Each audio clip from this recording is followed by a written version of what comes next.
Hello दोस्तों, आज मैं आपके लिए एक नई कहानी लाई हूँ। धुंधली यादों का प्यार। आराध्या एक खूबसूरत और रहस्यमयी लड़की जिसकी याददाश्त आंशिक रूप से खो गई है। विराज एक आकर्षक लड़का, सुंदर लड़का जो आराध्या से बहुत प्यार करता है। इंस्पेक्टर शेखर एक अनुभवी और तेज तर्रार पुलिस अधिकारी। कहानी की शुरुआत एक शांत और सुरम्य पहाड़ी इलाके से होती है। हल्की धुंध छाई हुई है। विराज एक बेंच पर उदास बैठा है। उसके सामने एक झील है जिसमें धुंधलाया सा हुआ है। कुछ देर बाद आराध्या धीरे धीरे उसकी ओर आती है। उसके चेहरे पर एक खोई हुई सी मुस्कान है। विराज उठकर प्यार से, आराध्या तुम यहाँ? मैं कब से तुम्हारा इंतज़ार कर रहा था पता है। आराध्या धीमी आवाज़ में, मुझे कुछ याद नहीं आ रहा विराज। यह जगह, यह नाम, सब कुछ धुंधला है। विराज उसका हाथ पकड़कर, कोई बात नहीं मेरी जान, मैं हूँ ना तुम्हारे साथ, और धीरे धीरे ना सब याद आ जाएगा। आराध्या लेकिन मुझे ऐसा क्यों लग रहा है कि कुछ बहुत बुरा हुआ है। एक डर जो मुझे अंदर ही अंदर खा रहा है। विराज उसे गले लगाते हुए, वह बुरा सपना था। सब ठीक है आराध्या, हम फिर से अपनी नई जिंदगी शुरू करेंगे, ठीक है। विराज आराध्या को अपने घर ले जाता है। घर शांत और सुंदर है, लेकिन आराध्या की आंखों में अनजाना सा डर है, खौफ दिखाई देता है। आराध्या घर के चारों ओर घूमती है।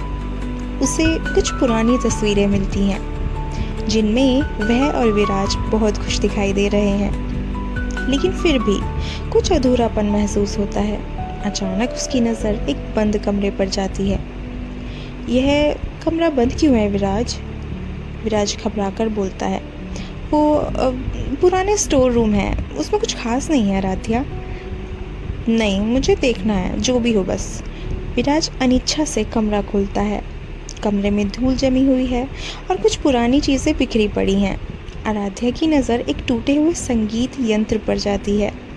उसे देखते ही उसके सर में बहुत तेज़ दर्द होता है। दर्द से कराते हुए आराध्या, ये क्या है? मुझे कुछ तो याद आ रहा है। एक शोर, एक चीख। विराज उसे पकड़कर, आराध्या शांत हो जाओ, कुछ नहीं हुआ है। कुछ दिन बीत जाते हैं। आराध्या की याददाश्त अभी भी पूरी तरह से वापस नहीं आई है, लेकिन उसे टुकड़ों में कुछ भयानक मंजर याद आने लगते हैं। उसे लगता है जैसे किसी ने उसे धोखा दिया है। वह विराज के व्यवहार में भी कुछ बदलाव महसूस करती है। वह पहले जितना सहज और खुश रहता था, अब नहीं। एक दिन आराध्या को विराज की एक डायरी मिलती है। वह छिपाकर उसे पढ़ने लगती है। डायरी में विराज ने कुछ ऐसी बातें लिखी हैं जिनसे पता चलता है कि उस भयानक रात को कुछ अनहोनी हुई थी और विराज उसमें शामिल था। आराध्या मन में सोचती है, ये क्या पढ़ रही हूँ मैं? क्या विराज मुझसे कुछ छुपा रहा है? क्या वह उस हादसे में शामिल था जिसकी धुंधली यादें मुझे परेशान करती हैं? आराध्या बेचैन होकर घर से बाहर घूम रही थी। तभी उसकी मुलाकात इंस्पेक्टर शेखर से होती है। इंस्पेक्टर शेखर उस इलाके में एक पुराने मामले में छानबीन कर रहे हैं। इंस्पेक्टर शेखर आराध्या से, माफ़ कीजिएगा, क्या मैं आपसे कुछ पूछ सकता हूँ? क्या आपने हाल ही में यहाँ कोई अजीब घटना देखी या सुनी है? आराध्या घबराकर, नहीं, मुझे कुछ याद नहीं है। इंस्पेक्टर शेखर उसकी आंखों में देखते हुए, आपको कुछ याद आ रहा है? बेटी, मैं समझ सकता हूँ। अगर आपको कोई भी जानकारी मिले तो मुझे ज़रूर बताइएगा, और ये है मेरा कार्ड। इंस्पेक्टर शेखर चले जाते हैं, लेकिन आराध्या सोच में पड़ जाती है। आराध्या रात में चुपके से उस बंद कमरे में जाती है। वह टॉर्च की रोशनी में हर जगह को ध्यान से देखती है। उसे संगीत वाले यंत्र के पास खून के कुछ धब्बे मिलते हैं जो कि सूख चुके थे। उसका दिल पूरी तरह धड़कने लगता है। तभी उसे एक छिपा हुआ लॉकर मिलता है। वह उसे खोलती है तो उसमें एक वीडियो कैसेट मिलती है। वह कैसेट चलाती है।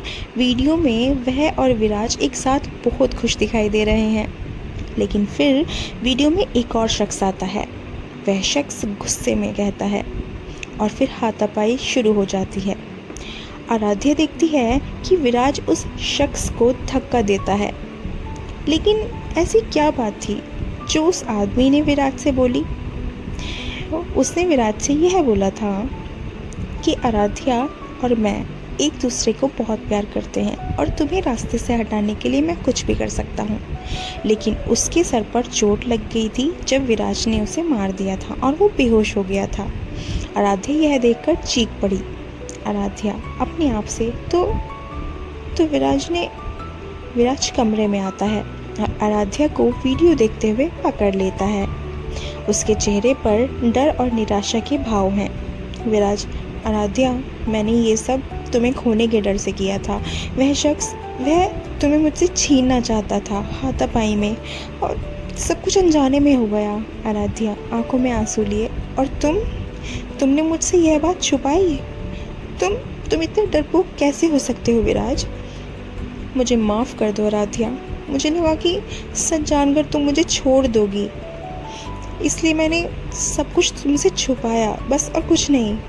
आराध्या पीछे हटते हुए, आप कुछ नहीं हो सकता विराज, तुमने मेरा भरोसा तोड़ दिया है। आराध्या कमरे से भाग जाती है। आराध्या इंस्पेक्टर शिखर के पास जाती है और उन्हें सब कुछ बता देती है। इंस्पेक्टर शिखर तुरंत विराज को गिरफ्तार कर लेते हैं। कुछ दिन बाद आराध्या झील के किनारे बैठी है। उसकी याददाश्त धीरे धीरे वापस आ रही है। उसे उस शख्स की भी याद आती है जो विराज के साथ हाथापाई में घायल हुआ था। वह विराज का दोस्त था और आराध्या का भी अच्छा मित्र था। यह एक दुखद दुर्घटना थी जिसे विराज ने डर के मारे छुपा दिया था। विराज जेल में है और आराध्या अकेली है। उसे विराज के प्यार और उसके धोखे के बीच फंसा हुआ महसूस हो रहा है। आराध्या जेल में विराज से मिलने जाती है। आराध्या उदासी से बोलती है, मैंने तुम्हें माफ़ कर दिया है विराज, लेकिन अब हम साथ नहीं रह सकते। तुमने मेरा विश्वास तोड़ा है और इस विश्वास को वापस पाने में बहुत समय लगेगा। विराज आंखों में आंसू लिए, मैं समझता हूँ आराध्या, मैंने बहुत बड़ी गलती की है। मैं तुम्हें हमेशा प्यार करता रहूँगा। आराध्या मुड़कर चली जाती है। उसके चेहरे पर दुख और अनिश्चितता के भाव हैं। कहानी एक खुले अंत पर समाप्त होती है।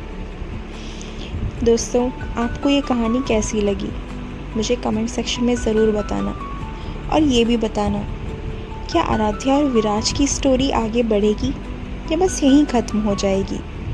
और अगर आपको मेरी स्टोरी अच्छी लगी हो तो प्लीज़ लाइक करना, शेयर करना और कमेंट करना प्लीज़, और मेरे चैनल को सब्सक्राइब ज़रूर करना प्लीज़। दोस्तों, आपका बहुत बहुत शुक्रिया, बहुत बहुत शुक्रिया।